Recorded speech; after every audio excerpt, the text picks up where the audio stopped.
Welcome back to another episode of The Hip. My name is James Layton, CEO and founder of Anderson James. This is the podcast where every single week I bring you a leader from our sector to discuss some of the biggest challenges in UK housing today. Today's episode of The Hip is with Tom Sowerby, Customer Relationship Director at Wates. We talk all things net zero carbon. As someone that I've known for a very long time, he must be one of the most passionate people in our sector about driving change in social housing, but specifically around the net zero carbon agenda. We break down the episode to talk about the macro environment. The future is now, and looking forward to what needs to be done to deliver on our net zero targets across the country. This is a really practical episode where Tom breaks down all of the things that Wates are doing and all of the conversations he's having with local authorities and RPs across the sector. He's also been kind enough to put a 10-point plan to developing a net zero carbon strategy for your business, which you're able to download in the show notes. I hope you enjoy the episode, and if you do, I'd ask that you like and subscribe. Tom, welcome to the podcast. Thank you, James. It's a pleasure to be here. I'm excited. It's a new one. We're going to talk all things zero carbon, so I'm looking forward to it. But as I always like to start, as you probably know, for the listeners, can you just give us a bit of an introduction to yourself? Yeah, certainly. So first off, avid listener of the podcast. So I love that. I'm following in some great footsteps in terms of the previous guests that you've had on. So in terms of my role at a professional level, I'm the Customer Relationship Director at Wates. So essentially that's a fancy way of saying that I listen to clients and I stay up to speed with the wider sector and hopefully join those two together to come up with some really good solutions along the way. Love working in the social housing sector and really see it as providing a core stabiliser for the rest of life, really. So I grew up in a little Yorkshire village, kind of single parent family, and yeah, I appreciate that everyone needs a bit of support every now and then. So brilliant place to work, full of kind-hearted and caring people. And then just from a sustainability perspective, it's been a long-term passion of mine.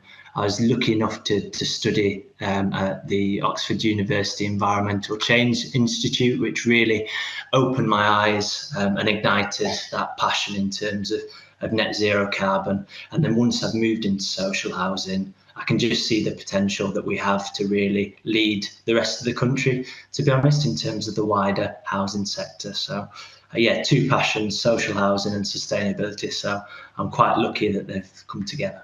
Love that. Where does that passion come from? I mean, where did it stem from?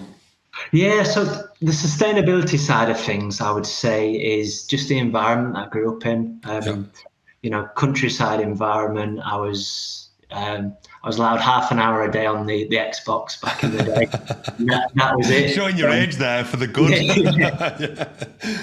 Yeah, exactly.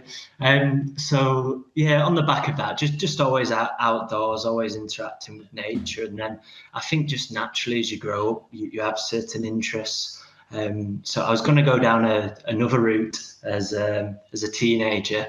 I followed around a doctor for a couple of weeks. And I don't know, it just wasn't for me. It seemed obviously kind of the weight of the world on your shoulders. Yeah. And then I just made the decision to, follow what I'm interested in. And suddenly you've got so much more energy. You're doing things outside of your working time as well. Listening to these kind of podcasts or reading the right kind of books. It just feels right for me. And the big thing I see is, yes, there's a lot of challenges we've got from a sustainability perspective, and there's a lot of things that aren't going so well. But I do believe that we've got just as many solutions in our pocket to turn out the right side of these things. Yeah, perfect. And just, I'm sure most people will know, but just give us a bit of a helicopter overview of Wates living space as it stands today, and maybe specifically your part of the business, just so people understand it. Yeah, of course. It might have to be a satellite first, then zooming into the helicopter. So at the larger level, we're part of the Wates group. So that's 126 years of operation now. Still family owned, which is obviously quite rare within business in general, to be honest. And that's built upon those core values in terms of integrity and in terms of innovation, that really are at the heart of what we're doing now. So obviously a wider construction services business there. And then if you zoom in to the Wates living space side of things, we essentially offer planned and reactive maintenance services. We work with 70 RPs around the country. So it's great to, again, be at that crossroads of information sharing and knowledge. And we try and really use that to drive forward the collaboration. We work in about 500,000 homes each year as well. So again, that kind of learning and continuous improvement ties in. And then in particular at the moment, we're really focusing on 3 core areas really. So net zero carbon, of course. We've delivered about £60 million worth of retrofit work involved in SHDF demonstrator, wave 1 and wave 2, and built up a net zero carbon team aligned to that. So that is probably the fastest growing area of the business, which is, music to my ears. The next area is fire safety works, aligned again with the Building Safety Act. We've got the 1st of October as being the next key milestone within that area in terms of submission of building safety cases. So again, we're working with clients to find the best solutions there. And then damp and mould, mostly from the reactive works perspective, and trying to support RPs to essentially make sure we're compliant with Awab's law coming in. So those are the 3 core areas which I'm sure resonate with a lot of the listeners. Yeah, amazing. And I know Wates are advocating this, creating a path to zero carbon homes is a big statement initiative. What's the aim to achieve for social landlords there? How do you see that? Yeah, so the aim is really to support social housing landlords to meet and hopefully even exceed government targets. And that's in whatever shape or guise works for them. I think that's the key message really, is that there's a lot of different organisations that are at different stages in their journey. So that might be based upon the data maturity, for example, the size of their organisation, or even just the state of their housing stock and the age. So on the back of that, we tend to get involved at different stages. So maybe with some clients, in particular, some of the smaller clients perhaps, will get involved early on in the process and support that analysis side of it. So picking up the role of retrofit assessor and then working our way forward from that point, a bit of design in there, taking it all the way through to completion and lodgement. Whereas some organisations, they've got some good experience under their belt.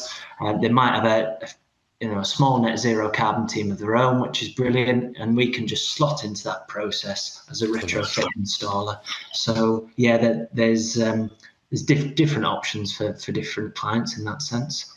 Amazing. And as you look at the macro environment of all this, I'm just keen to set the scene a little bit, but in your opinion, what are some of the key drivers for net zero carbon in the context of social housing? I mean, where do you see that in terms of the main drivers?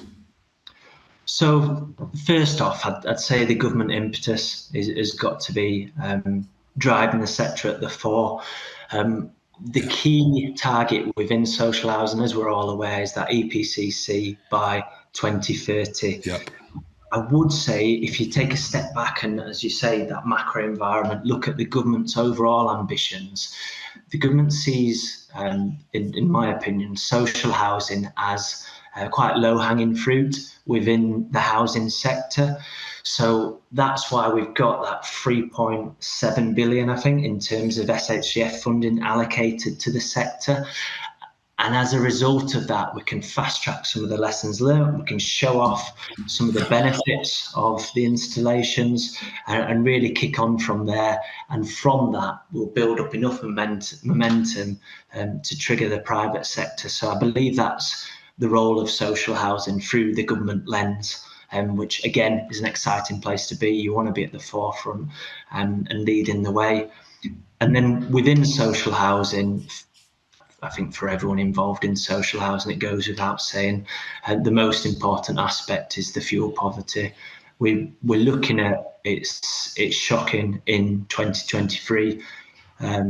Sixth largest economy in the world, and we've got 7.5 million people living in fuel poverty, and that's because of the nature of our housing stock, unfortunately.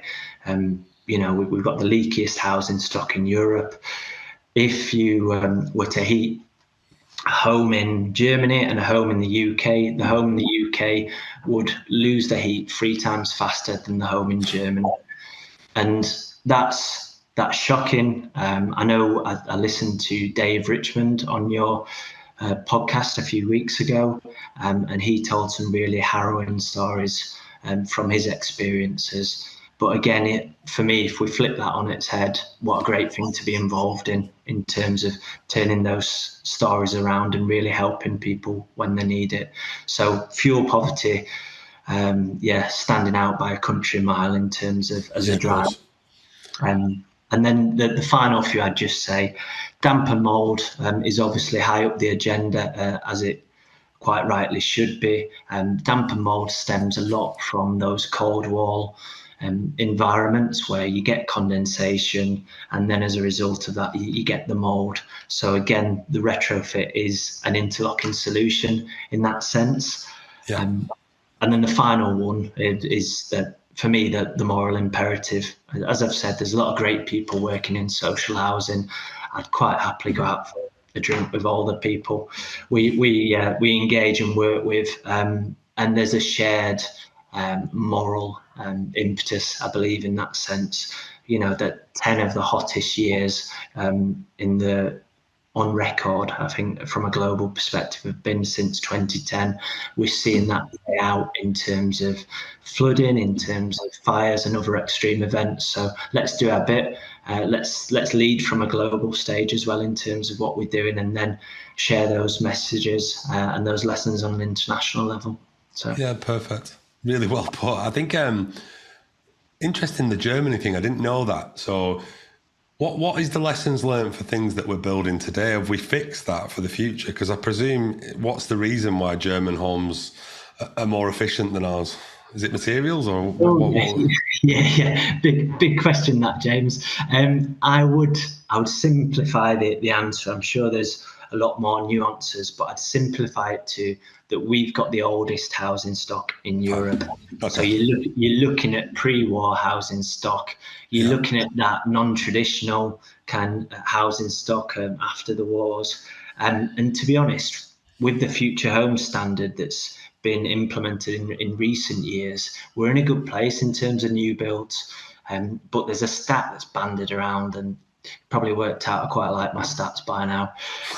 But I think they estimate that about 80% of the homes now will still be in existence and living in 2050. So we really need to tackle those homes in order to solve the problem. Yeah, fine. And obviously, the decarb fund, the social housing decarb fund, has played a big part. How important is it that, government, third parties and others are pumping money in and funding into this? And what more could we do to try and make sure that this is a priority and that we do act quickly rather than wait until we get closer to the target and almost rush through it? Again, really interesting question, because I see the funding as something that's really promising. It can act as a catalyst for the sector, and that's why government is supporting it, which is brilliant. So the idea being that obviously the supply chain becomes more established, you get all the benefits of the economies of scale, and then you get to a point where it's self-sustaining as an industry. I think you could maybe argue that solar PV has eventually got there. In terms of a point wherein probably energy prices have pushed it and caught up, and that's really helped solar PV, you'd argue. Whereas I think the other challenge you've got with funding is funding that's done right. And when I say that, I mean it's got to be reliable. So we've got to know that if there's plans set in place, can we use those and build around them? Unfortunately, there've been a number of examples in recent history of funding that's been pulled quite quickly. So you got the feed-in tariff in 2011, which was halved very suddenly, and as a result of that, obviously that had impact on the supply chain, and there's a bit of mistrust on the back of that. And then you've got the Green Deal, which I studied at university, and that was supposed to be our solution for the housing stock for the next 10 to 15 years, and unfortunately I think it ended up getting to about 2 years in duration. So the funding's got to be reliable, and then I'd just add on to it, foresight is crucial as well. So SHDF, I think we've committed 1.1 billion in terms of awards of the 3.7 billion budget, which leaves us with, maths wise, about 2.7 billion left. But how is that going to be allocated? When's it going to come to the market? And then if we just get a bit more of a foresight linked to that, then we can start to plan into strategies and build around it. So funding is a great stimulus, I think, providing there's foresight associated with it. And then in the long term, really, everyone as a sector, we want to be moving towards a point where the funding can be retracted, and the retrofit work is essentially business as usual. Yeah. I think, I speak to a leader, as you know, every week on the podcast, and the biggest nervousness for local authorities, RPs, housing associations at this moment in time is cost security in terms of what do they focus their budget on that they've got. And so I think having a longer term funding deal in place where people feel confident that they can go and spend this money and can get it funded will mean that they can plan for the long term rather than the short term. And I think we're not seeing enough of that. But I think, like you've said, we've got government behind it. There's the fund there. I do believe that some local authorities and some housing associations are struggling to understand how to unlock that funding. Have you had that issue? Have you spoken to many yourself where they're struggling to understand how to get hold of the funding? Yes, I'd say so. I think because of the nature of the funding, it's been confined to quite intense bidding periods. Yeah.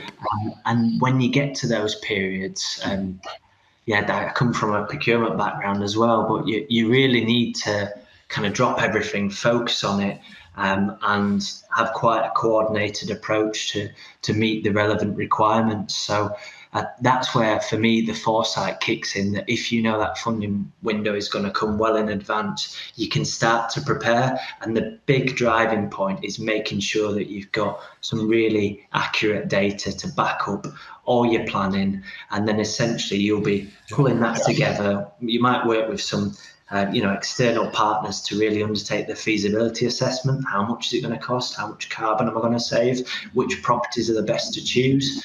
And from that point, you can put forward a really compelling bid. Because at the end of the day, government just wants to maximise essentially the carbon they're going to save with their finances.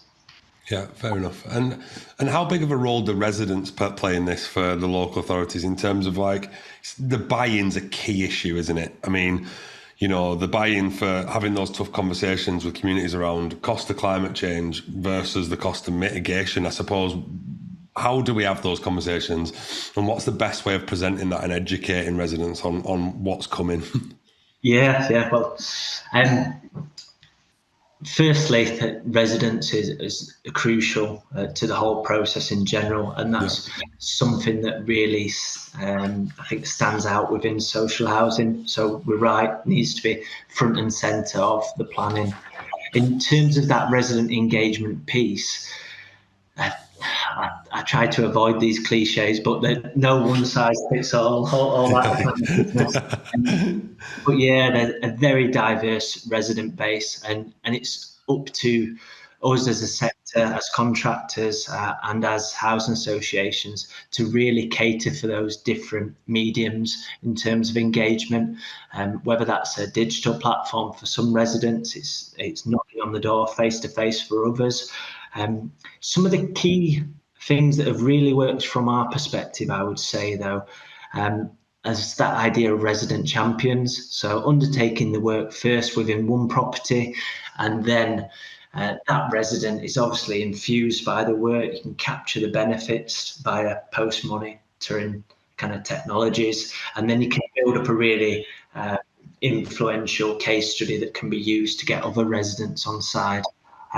The other thing I'd suggest, which is probably an emerging technology, is just even going into these homes, and you can get nice little bits of kit now which transform iPads into thermographic cameras. So let's say you're getting insulation done on a home. It's not really that exciting. You might not really be sure why it's getting done in the first place because you can't see the heat escaping. Whereas suddenly this is a technology which brings that to life, and it's as clear as day. So I think it's about having various different tools for the different residents, and we're lucky to have, again, in the sector, some brilliant kind of resident liaison officers and individuals who really understand residents, and those skills can be used to support energy efficiency. Yeah, and it's upskilling those resident liaison officers as well, because this is new stuff. Like, I don't understand it even 10% of what you will understand. However, I remember decent homes. That's when I started my career, and I remember tenants and residents were loving it, like new kitchen. Of course, I'm going to get excited about that. You can sell the benefit, as you said, with this stuff. It's not always seen, is it, the benefit? But we know it's there, and it's trying to educate people on what the benefits are, because it's not going to be visible necessarily, or certainly not straight away. No, it's speaking in a language which resonates as well. So, for example, I can get caught up using the term retrofit. What does it mean to residents really? And you get to a point as well, and wherein, in terms of climate change, it's a huge kind of colossal topic. But again, in terms of the day-to-day life of residents, is it really going to strike a nerve?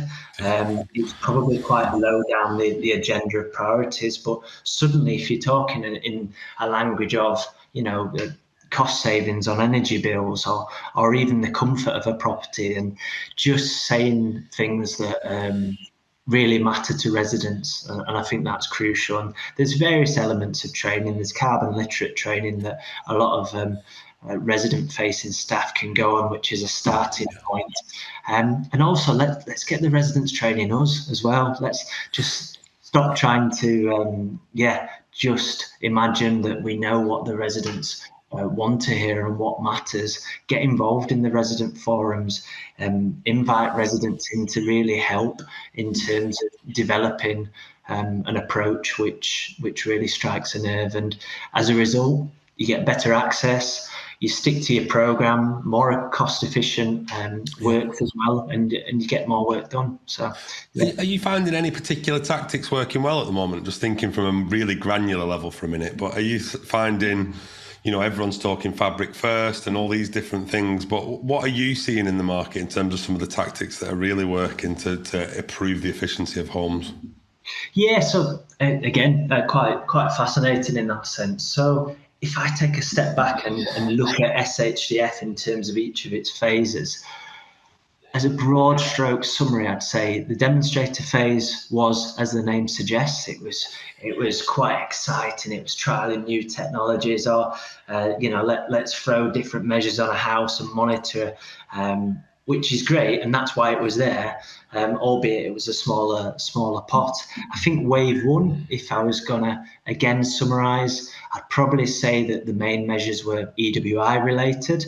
So going in, quite significant investments on those properties, and building up efficiency through the repetition, I guess. Whereas what we're seeing for wave two is maybe a lighter touch approach, wherein a lot of social housing landlords are maybe targeting those properties that are EPC-D borderline. And then they might just need a bit of loft insulation involved there, or underfloor insulation. And then as a result of that, you're really racking up the numbers as they're moving towards that 2030 target. So, I think that's a really, really fascinating question, because I do think there's a bit of a trend that's emerging along the way, albeit you do get a lot of diversity within those kind of parameters, and some organisations which are doing some absolutely fantastic things in terms of innovative technologies that can only be applauded, I think, from the sector. Amazing. And what have you seen in terms of, every chief exec I've spoken to in the last 12 months has said that data is the most important thing in any HA at the moment. And how important of a role does that play for you? And I suppose, how do we get control of that data to make good decisions and good strategies, let's call it? Yeah. Well, it's reassuring to hear that you're having those conversations, James. It's similar to what I'm hearing as well, which is good. So in essence, what we're hearing is that a lot of social housing landlords either have a good level of data and they're probably not sure what to do with it, because that term big data, it can seem again too large to work with, or they're on that journey in terms of gathering the accurate and comprehensive data.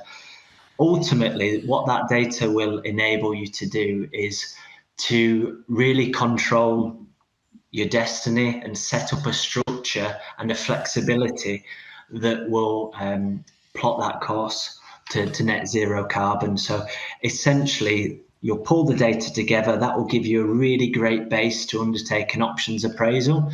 So you look at your properties. What are your high priority properties? You'll apply maybe a weighting system to ascertain that kind of information. So it's all this kind of data-led decision making, which can be interrogated and is always going to come out in a positive manner because it's had that level of detail and rationale applied to it. So once you've undertaken your options appraisal, you can start to build up essentially some schemes, identifying what your best measures are for certain property groups, for archetypes, or maybe you're basing it by geography, and then moving to a point really where you're getting shelf-ready projects. So you're not sucked into that funding cycle wherein funding comes out and you race towards it and you're doing all your preparation along the way. And as a result, you're going to get potentially waylaid from what your ultimate goal is as an organisation. Whereas the idea of being in control of your own data, knowing what projects you're going to undertake, and then when the funding comes along, linking those two up. Yeah. gives that structure that's crucial, I believe. Perfect. I mean, you always fascinate me on this. I could talk to you forever on this stuff because I feel like I learn something every time we speak. But I know your big thing is about being solution-led and not being problem-led. I suppose to sort of lay it out in layman terms, what is the solution that's being proposed and what's Wates' solution that they're proposing to this, I suppose? Yeah. Well, it's probably the stage of my career, James. Maybe in 20 years or so, I might be seeing the glass of water the other way around. But yeah, essentially, the solution builds upon that data, really.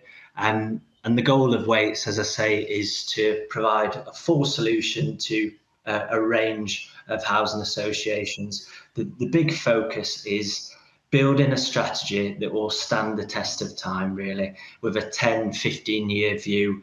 And I would profess that there's huge benefits to that in the sense of your future funding and budget allocation. You've got that clarity and that financial rigor behind it, but also from a perspective of attracting talent. If you've got an ambitious kind of net zero carbon plan outlined, you can use that as a magnet to attract some of the best talent to your organisation. Yeah. So in terms of, as you said, Wates supporting that journey, we've developed essentially a 10-point plan, which takes you from that initial data collection piece through to the options appraisal, and then building up. So that there's the design development, as you said, the resident engagement side of things. Also procurement, that's really important to consider at the point of strategy development, because I'm sure you can relate to this, but it's so frustrating when you're having conversations with senior representatives and they've got a vision for an organisation that's getting you excited and you think, yeah, 100%, we want to be part of that.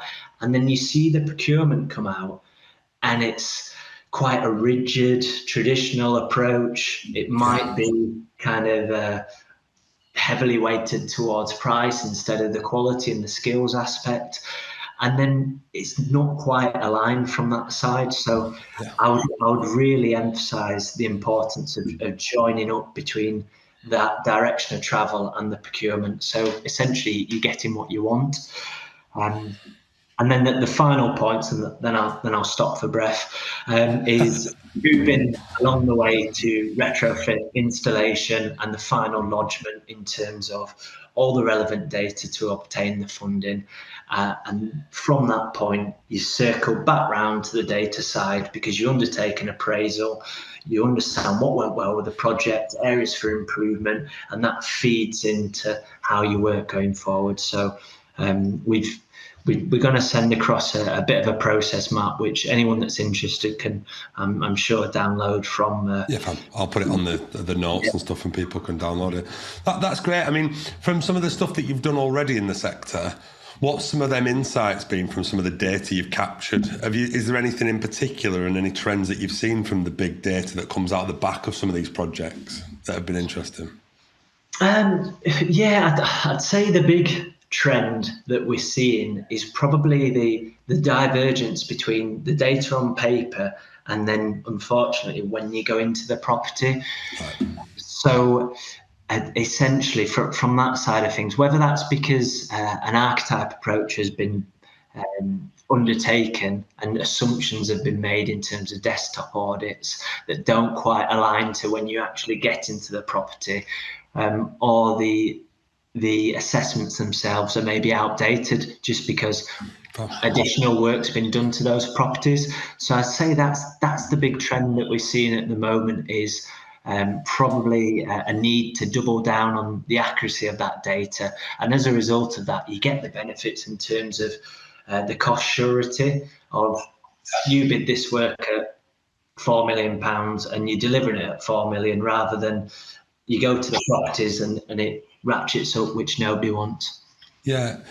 The one thing that I've observed, and Wates have done a good job, there's been a few others that have done a really good job on this already, is that you've reacted quickly, in my opinion. I mean, it's just my opinion. But I do think in general, contracting has been, and the world of contracting has been quite slow to react, if I'm honest.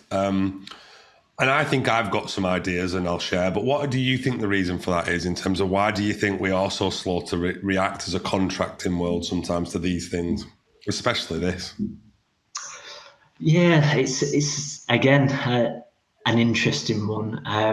In terms of the net zero carbon agenda, sometimes I find it quite perplexing because obviously I'm coming at it from quite a positive viewpoint. But in my opinion, in terms of the supply chain getting on board, I think it comes from, unfortunately, being burnt in the past in terms of going back to those points on, the feed-in tariff, on Green Deal. And I think there's been a few false dawns along the way that understandably has just created a bit of hesitation within the supply chain, and if we put ourselves in the shoes of, in particular, some of the SMEs, it's their livelihoods, it's their pensions, essentially, it's everything in terms of the family provision as well. So they really need to have 110% confidence that this industry, these measures are here to stay, and it's worth investing the time and effort in the here and now, because if not, they'll just maintain the business as usual because it's a safer strategy. So I think that's my viewpoint, is that there's a lot of convincing to be done with supply chain, but again we can come on to some of the reasons why there should be a lot of confidence that it's here to stay. Yeah. And as we look forward, and I want to come back to that because I think I've got some stuff that I've prepped that I wanted to talk to you about at the end. But as we look forward, as you said, there's a moral impetus here within social housing to be proactive. But how do we use this to transform the image of the wider sector as well? Because clearly, there's some real side benefits, I think. But what's your view on that, and how we can transform the opinion of the sector or the image of the sector? I think it's a fantastic opportunity. I really do. I think that it can really help us to tackle some of the skills problems within construction and the built environment. Projections suggest that we're going to have a skills gap of over 220,000 by 2027. So, well, it's just been growing, hasn't it, James? You know far better than I do in the sense that we've been talking about the skills gap for a long time, and unfortunately, it's only getting bigger. So I see, again, net zero carbon. I see it as something that can really just excite a new talent pool into the sector. So we've always, I think, going back to the Egan report, which was obviously a while ago, but construction's always suffered from an image, a branding, if you like, of being a career that sometimes people can fall into, or it's not really seen as being as glamorous, and that's just because of a naivety and an ignorance from essentially from the wider public, to be honest, in that sense, and from myself before I moved into the sector. But what you've got with net zero carbon is suddenly something that really strikes a chord in terms of a generation and a workforce coming up. People want to go to work for a business wherein there is a moral imperative, where you're coming home at the end of the day and you're thinking, yeah, I've done something good here. You're not just maybe just tying into a job. It's more of a link to identity, maybe. And that's just my viewpoint. So as a result of that, I'd like to work in a sector that's helping solve the climate change crisis. I'd like to work in a sector that's helping to combat fuel poverty, and you feel good about what you're doing as you're coming home. And I think that's a real big driver. But you're obviously front and centre of this stuff, James. So what's your view on that? I don't know, because I think there's and I know we'll talk about this in a little bit, but I think there's a reluctance for people to invest in the training and skills needed to upskill our workforces. The workforce, in some cases, is there because you've got, gas is going to be less prominent in our homes as we move forward. So there's definitely reskilling we could be doing, but I just don't think people are quite prepared to invest the money needed to reskill their staff in some cases. And that's like a more localized thing.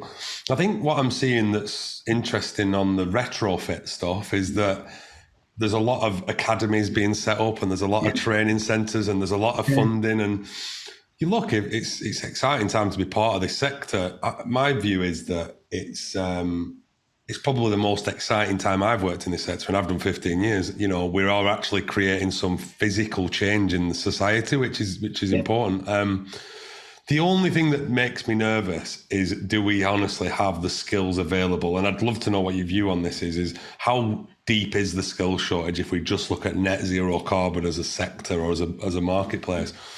Because I don't think we know the depth of how big it's going to be yet. But I wonder, where do you think some of the real shortages are going to come from? Is it trades? Is it going to be estimating? Is it going to be skills, QSs? Where do you think the skills shortage is going to really impact us moving forward?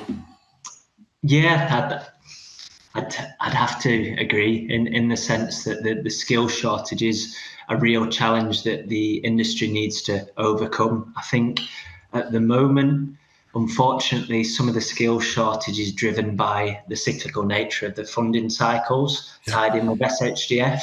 So everyone's starting on site at the same time. Everyone's kind of obtaining their funding at the same time. So you're creating these bottlenecks, which I don't think is beneficial for the sector. And going back to that point on data and being in charge of your own destiny, that's one way to really start to extricate yourself from that cycle and have a bit more of a selection of the trades. And in terms of the skill supply currently, it's definitely an area that a lot of businesses are looking at. Wates, very much so, and it's all about upskilling the current staff and really selling net zero carbon to the current staff in terms of it being a career accelerator, really. If you're one of the first individuals to pick up this new skill, then suddenly you're the go-to person. And then suddenly you've got a division that you're heading up, and you know how it works from that sense. Absolutely, yeah. You know, it's that bravery and it's that ambition that a lot of organisations really get behind and reward. So from that side, I think there's an internal messaging and upskilling. As you say, there's lots of academies out there that are supporting the development. I think the big challenge will probably come in the kind of 5 to 10 year timeline, and in particular, if we get to that point where in the social housing sector has essentially, in a positive way, triggered the wider housing sector, and suddenly the demand for those skills is multiplied, because obviously the number of properties is far superior. So I think at that point, that's where we'll in particular feel a real stretch. So for me, the next 5 to 10 years, it's crucial that in particular at that college level, and within organisations, as you say, we're upskilling, but at that college level, we're being more vocal. We're going into those organisations with pride, with a vision, and we're selling it to a new generation of essentially applicants to the sector, which will take it forward. And again, that's something that we all want to be part of. And you're setting people up with a skill set that's future-proofed as well. Yeah, and I think it plays itself to a different audience, because, you know, I see a new group of students when I speak at colleges and stuff that are all about planet, environment, sustainability. I think it's become the sexy vogue topic, which is good for us as a sector. We've got to find a way of communicating with those people at omni-channel level, and making sure that we've got opportunities for trainees, apprentices, all that sort of stuff. Because I did a talk at Derby College, I don't know, a year ago, 2 years ago. There's no one there. 20 people, I think. I did one 5 years ago. There was 100 people. You can see that the interest in construction is becoming lesser and lesser. So we've got to try and find new ways to get more people into our sector, because otherwise they'll all go and be YouTube stars. My daughter wants to be an influencer already. So you kind of look at it and think, we've got to try and appeal to different parts of people if we're going to be able to fix this problem from a skills perspective, I think, because there's less people joining our sector. And a broader outlook of skills as well, I'd say.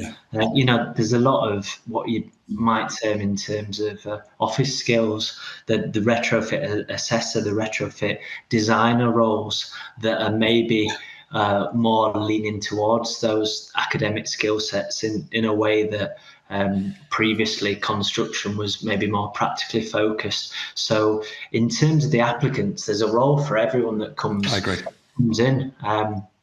And then there's progression for everyone that comes in. There's fantastic stories within construction.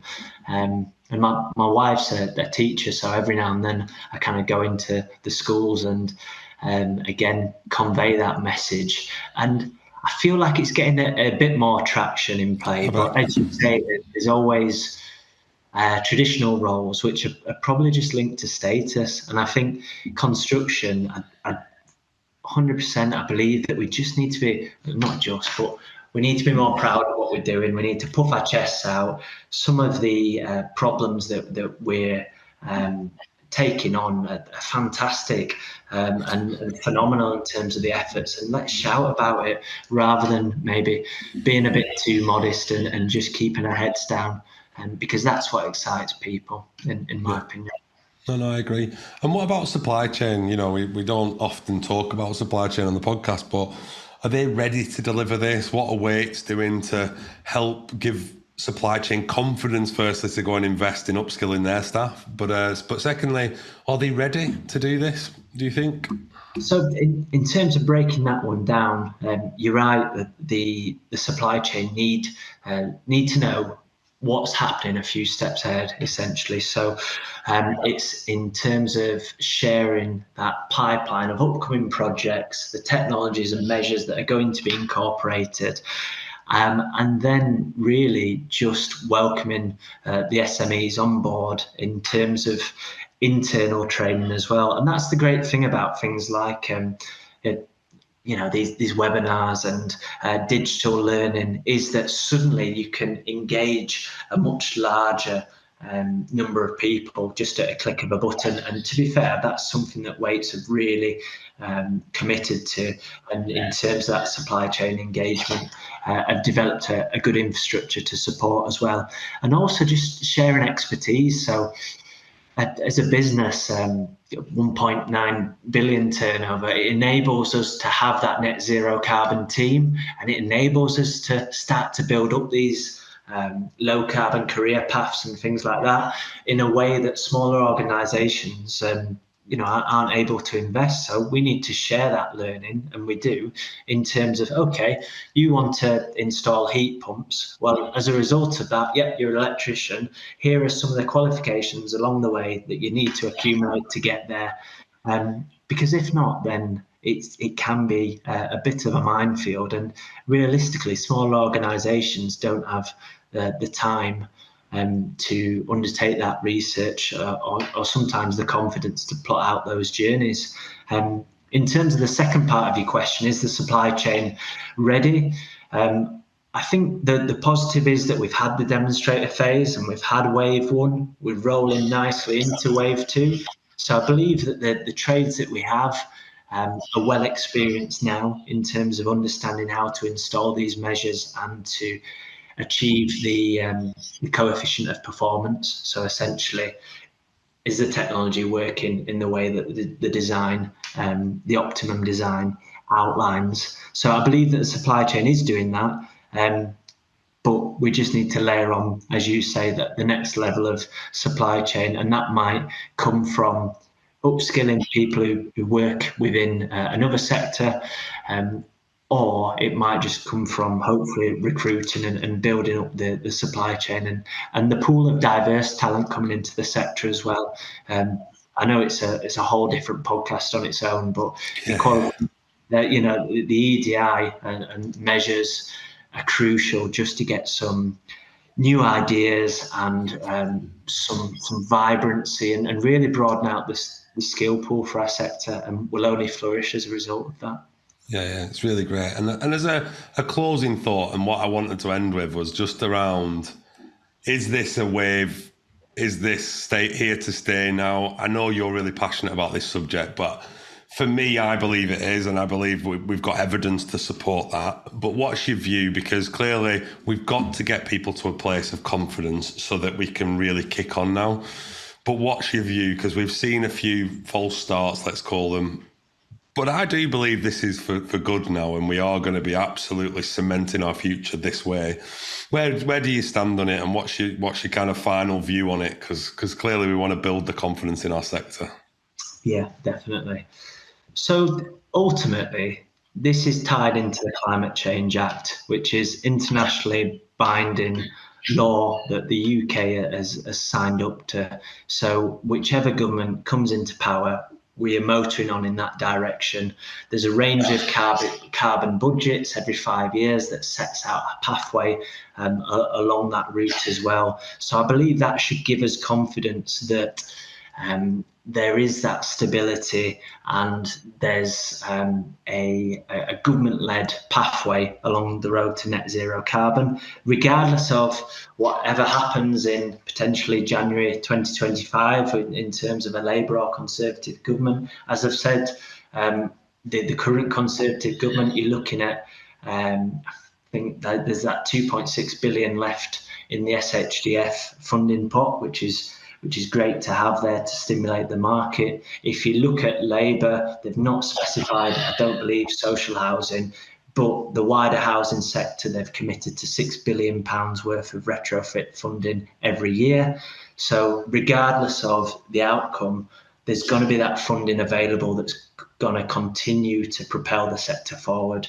And then I just tie in all these, brilliant snippets that we've covered off really, and just say that net zero carbon and the retrofit agenda just solves so many problems within our sector in terms of the fuel poverty side of things, in terms of at the broader international level, energy security, in terms of what's what's been going on there, obviously with Russia and Ukraine. It gives us that independence from that perspective, and also the job development as well, and the vibrancy of building up these green skills. So for me, it solves too many problems to dissipate, and the waves are only going to get bigger.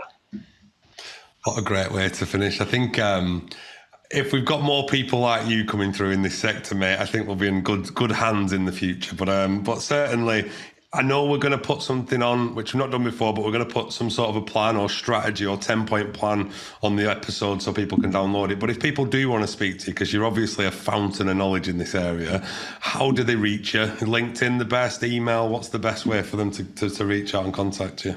So either or in that regard. So, and I'll leave that in the show notes so people have got your handles for stuff and all that. But yeah, thank you very much for taking the time out. I'm sure we're going to do more of this, because I'm sure there's round tables and other events that we can do to really promote this in our sector. I think it's here to stay, and I'm excited that we've got people like you in the sector that are driving it forward. No, thank you for your time, James, and thank you for giving it the spotlight, because I'm sure there'll be a lot of listeners. So brilliant. Cheers, mate. Thank you. Yes, thanks. Thank you for listening to another episode of The Hip. If you'd like to hear more from us, please be sure to follow us on your favourite podcast platform. We are also running a 30-minute clinic free of charge to any clients that want to recruit in a more inclusive way. For more information, please reach out to us on our website, andersonjames.com.